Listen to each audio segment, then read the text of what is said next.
I'm Jesus. This is my 1973 WRX swap Beetle, and you're watching East Coast Garage.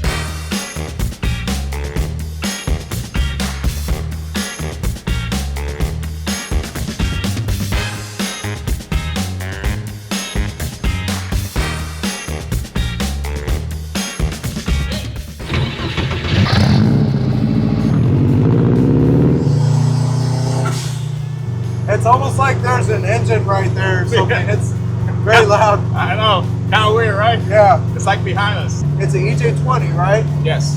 Nice.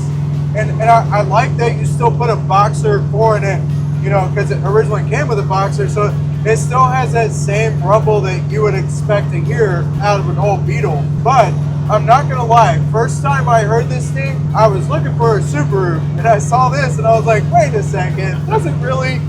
Yes. Yes, it does. It's awesome, dude. That feels good, man. Right? That thing's cool. I love it. Like something this small with the engine all the way in the back. You say it feels different, right? It feels so much different. I think it's the weight, you know, so.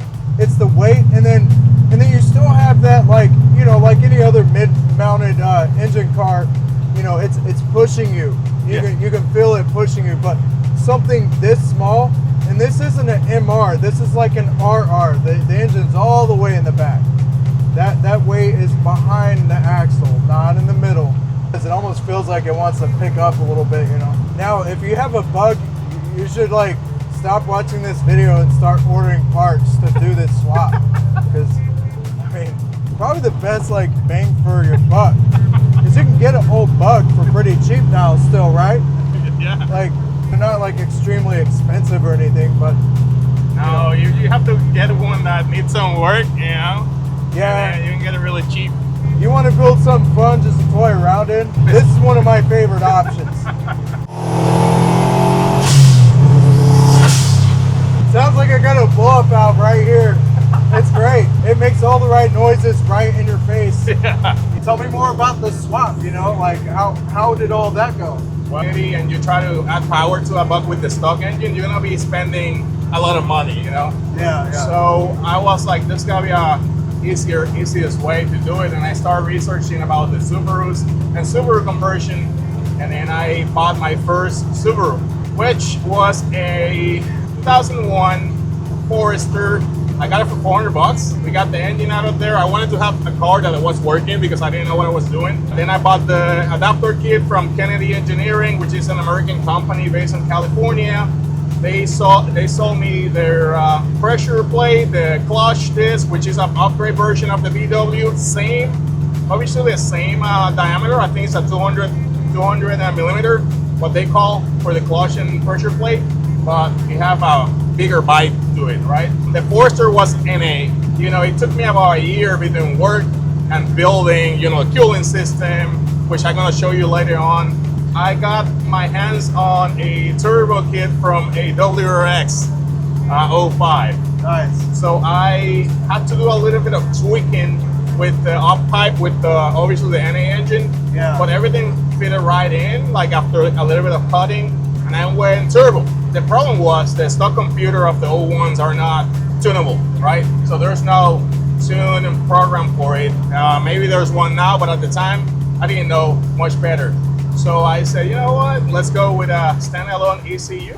And I bought a $200 ECU, and I started, you know, to learn how to tune it.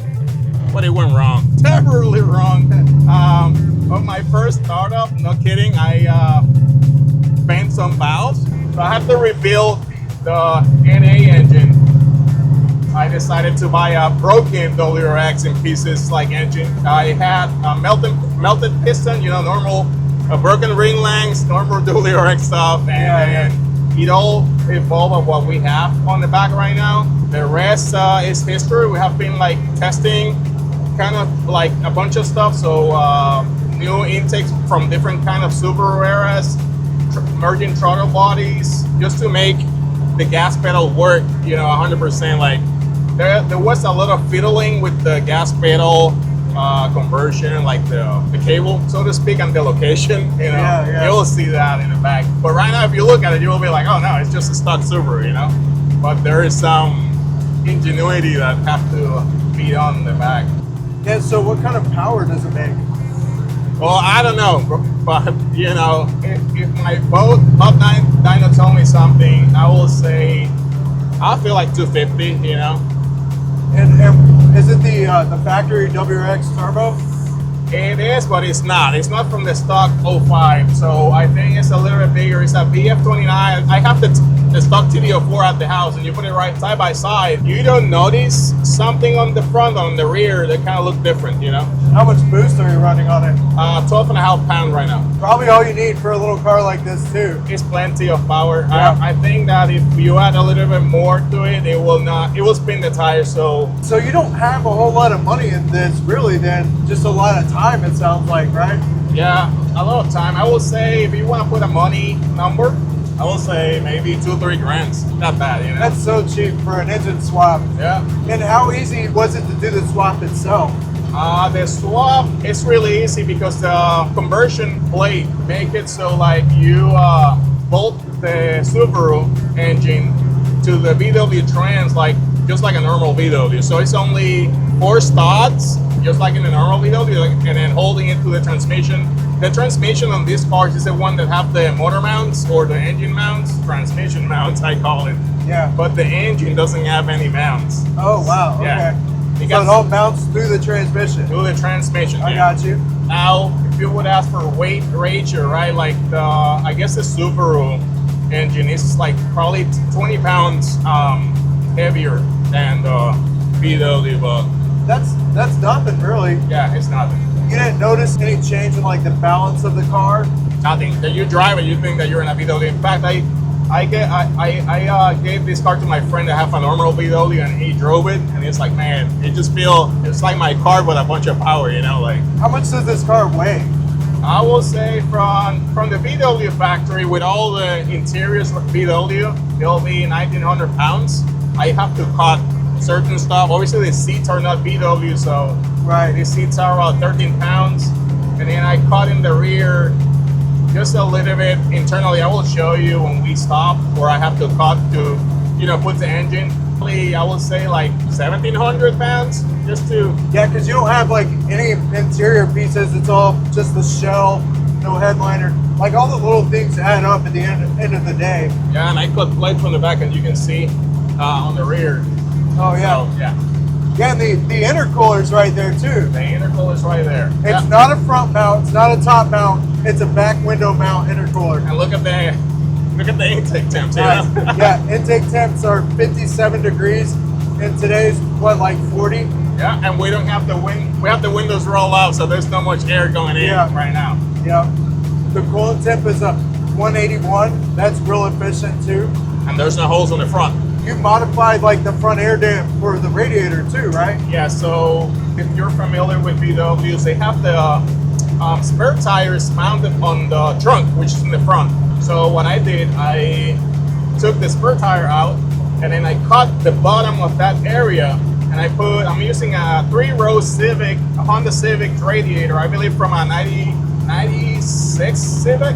So they're really small, and then to push air through the radiator, I designed it like a scoop, just like what you find on the old Trans Am in Camaros. They didn't have a big grill, so they have to use like a primary scoop from the bottom. Radiator right now has some ducting on it, so you separate the hot side from the cold side, and that's why you are able to keep this temps over here.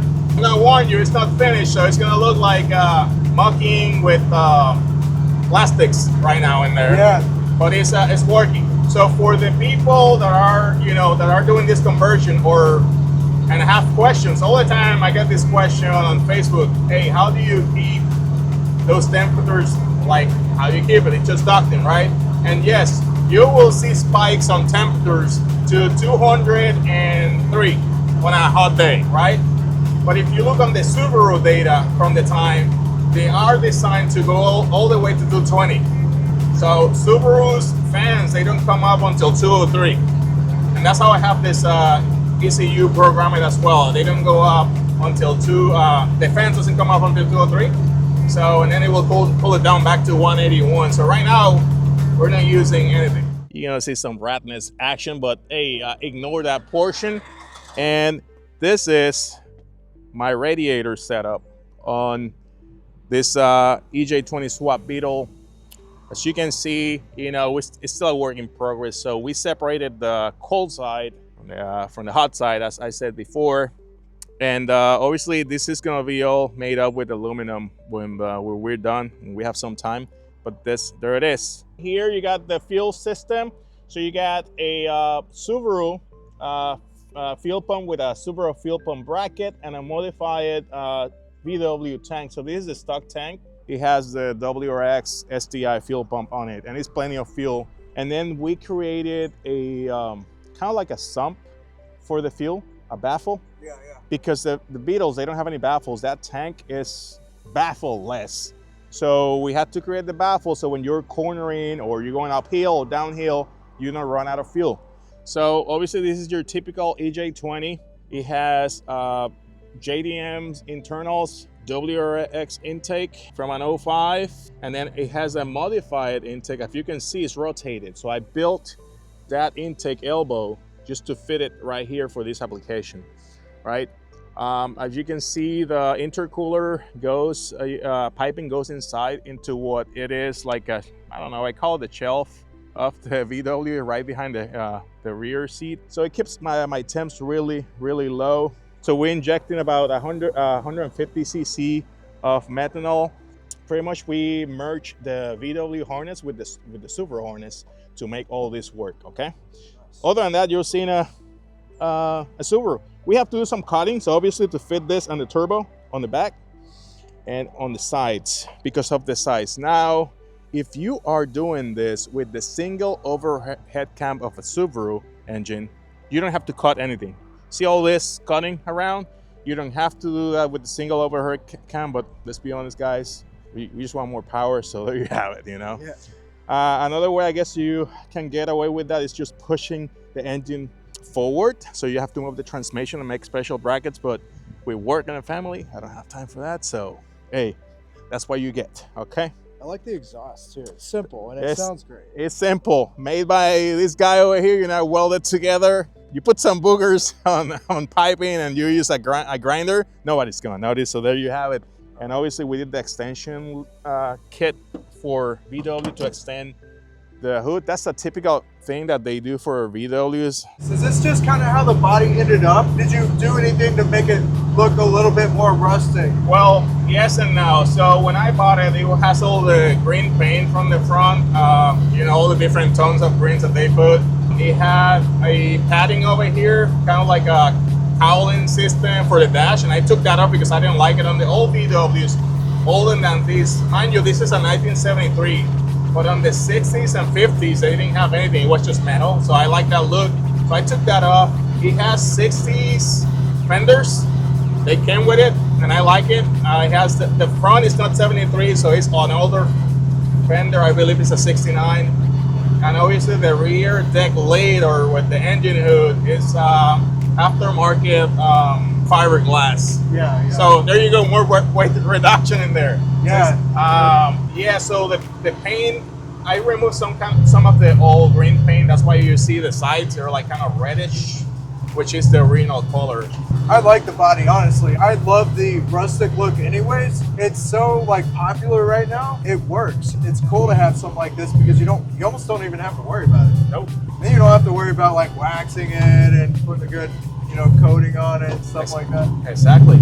So I like the side mirrors too. Those are nice. Yeah, that's why, because I didn't have any, and then, you know, I saw those on Amazon special, you know. Yeah. I like it. They fit though. Yeah, they fit the car real well. They're nice, low profile. But yeah, thanks for giving us a ride in the car today. Super cool, super awesome car. Thanks for watching this video, and we'll see you in the next one.